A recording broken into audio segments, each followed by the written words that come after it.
अयोध्या में इस साल यानी कि दिसंबर 2023 तक राम मंदिर बनकर तैयार हो जाएगा। वो राम मंदिर जिसका सपना लगभग हर किसी ने देखा। जब सुप्रीम कोर्ट से ये फैसला आया कि अयोध्या में राम मंदिर बनेगा तो भक्तों की खुशी का ठिकाना नहीं रहा। और इसी के साथ राम मंदिर के इतिहास में 5 अगस्त 2020 का दिन स्वर्ण अक्षरों में दर्ज हो गया, जिस दिन भगवान राम के मंदिर के लिए भूमि पूजन किया गया। लेकिन राम मंदिर का फैसला इतनी आसानी से नहीं आया। इसके लिए राम मंदिर को बहुत सारी चुनौतियों से गुजरना पड़ा। हेलो एवरीवन, मैं आकृति अग्रवाल आज आपके सामने एक नया वीडियो लेकर उपस्थित हूँ। अपने आज के वीडियो में हम बात करेंगे अयोध्या के राम मंदिर के इतिहास के बारे में और साथ ही जानेंगे कि आखिर किन विवादों और चुनौतियों से गुजरकर अयोध्या में राम मंदिर बनाने का निर्णय किया गया। चलिए बिना देर के वीडियो को शुरू करते हैं और सबसे पहले जानते हैं अयोध्या के राम मंदिर के इतिहास के बारे में। बात करें अयोध्या के इतिहास के बारे में तो अयोध्या को भगवान राम के पूर्वज वैवस्वत के बेटे विवस्वत मनु ने बसवाया था। तभी से इस शहर पर सूर्यवंशी राजाओं का राज्य महाभारत काल तक रहा।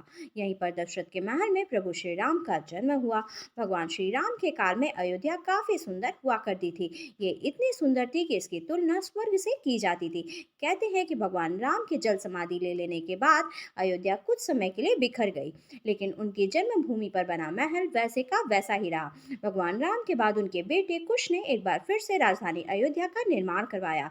इस निर्माण के बाद सूर्यवंश की अगली 44 पीढ़ी ने यहाँ पर राज्य किया। आखिरी राजा महाराजा बृहदबल ने भी यहाँ पर शासन किया। कौशल राजा बृहदबल की मृत्यु महाभारत में अभिमन्यु के हाथों हुई और महाभारत के युद्ध के बाद अयोध्या उजड़ सी गई। पौराणिक कथाओं के मुताबिक कौशल राजा बृहदबल की मृत्यु के बाद ये उल्लेख मिलता है कि ईशा के लगभग 100 वर्ष पूर्व उज्जैन के चक्रवर्ती सम्राट विक्रमादित्य एक दिन शिकार करते करते अयोध्या पहुंच गए। थके होने के कारण अयोध्या में सरयू नदी के किनारे आम के पेड़ के नीचे अपनी सेना के साथ आराम करने लगे। उस समय वहां पर घना जंगल हुआ करता था और कोई बसावट भी नहीं थी। कथाओं के अनुसार महाराजा विक्रमादित्य को उस जमीन पर कुछ चमत्कार दिखाई दे लगा। तब उन्होंने ढूंढना शुरू किया और पास के योगी और संतों के जरिए उन्हें पता चला कि ये राम की अवध भूमि है। और संतों की बात मानकर ही सम्राट विक्रमादित्य ने यहाँ एक बड़े मंदिर का निर्माण करवाया। कहते हैं कि उन्होंने श्री राम जन्मभूमि पर काले रंग की कसौटी पत्थर वाले 84 खंभों पर एक बड़े मंदिर का निर्माण करवाया था। ये बहुत ही ज्यादा खूबसूरत था। विक्रमादित्य के बाद कई राजाओं ने समय समय पर इस मंदिर की देखरेख की। उन्हीं में से एक सुंग वंश के प्रथम शासक पुष्यमित्र सुंग ने भी इस मंदिर में सुधार कार्य करवाया। इसके बाद ईशा की 11वीं सदी में कन्नौज के राजा जयचंद ने मंदिर पर सम्राट विक्रमादित्य के इंस्क्रिप्शन को उखाड़कर अपना नाम लिखवा दिया। इसके बाद पानीपत के युद्ध के बाद जयचंद का भी अंत हो गया। इसके बाद भारत देश पर मुगलों का आक्रमण बढ़ गया और आक्रमणकारियों ने काशी मथुरा के साथ ही अयोध्या में भी लूटपाट की और पुजारियों की हत्या कर मूर्तियों को तोड़ने का काम जारी रखा। उन्होंने पूरे देश में मूर्तियों को तोड़कर मंदिरों को उजाड़ दिया, लेकिन 14वीं सदी तक वे अयोध्या के राम मंदिर को तोड़ने में सफल नहीं हुए। जब देश में जगह जगह पर बहुत सारे आक्रमण हुए तब उन्होंने सबको झेलते हुए श्री राम की जन्मभूमि पर बना भव्य मंदिर 14वीं सदी तक बना रहा। ऐसा कहा जाता है कि सिकंदर लोदी के शासनकाल के दौरान भी यहाँ मंदिर मौजूद था। 14वीं शताब्दी में हिंदुस्तान पर मुगलों का अधिकार हो गया और उसके बाद ही राम जन्मभूमि अयोध्या को नष्ट करने के लिए कई अभियान चलाए गए और आखिर में 1527-28 में इस मंदिर को तोड़ दिया गया और उसकी जगह बाबरी मस्जिद का ढांचा खड़ा कर दिया गया। बाबरनामा के मुताबिक 1528 में अयोध्या में मस्जिद के निर्माण का आदेश बाबर ने दिया था। मुगल साम्राज्य के संस्थापक बाबर के सेनापति ने बिहार अभियान के समय एक मस्जिद बनवाई थी जो 1992 तक विद्यमान रही। हालांकि अकबर और जहांगीर के शासनकाल में हिंदुओं को मंदिर के पास की भूमि पे एक चबूतरे के रूप में सौंप दी गई, लेकिन फिर से क्रूर शासक औरंगजेब ने अपने पूर्वज बाबर के सपनों को पूरा करते हुए यहाँ भव्य मस्जिद का निर्माण करवाया और उसका नाम बाबरी मस्जिद रख दिया। हिंदू धर्म के मुताबिक जिस जगह पर मस्जिद का निर्माण करवाया गया है वो भगवान राम की जन्मभूमि है। बाबरी मस्जिद में 3 गुंबद हुआ करते थे और हिंदू धर्म के मुताबिक इसमें मुख्य गुंबद के नीचे भगवान राम का जन्म स्थान है।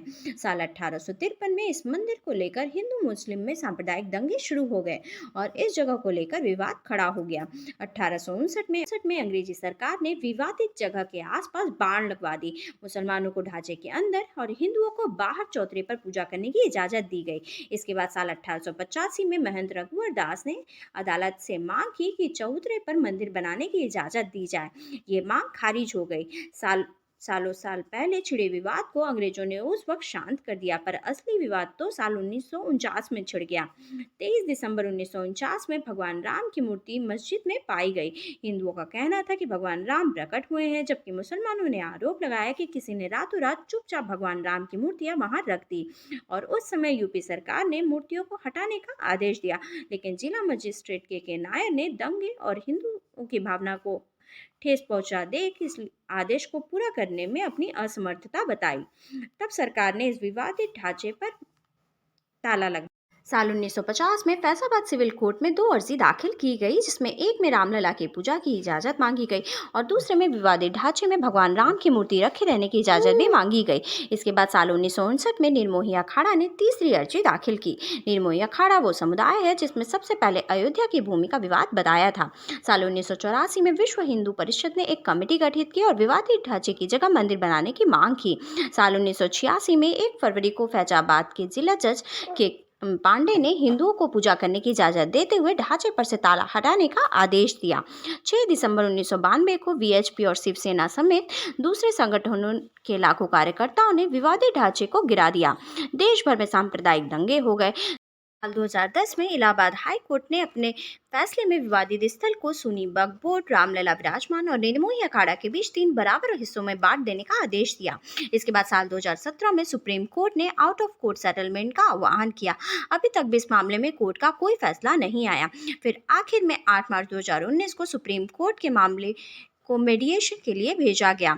1 अगस्त 2019 को इस फैसले में रिपोर्ट प्रस्तुत की गई, लेकिन उसमें भी कुछ खास फैसला नहीं आया।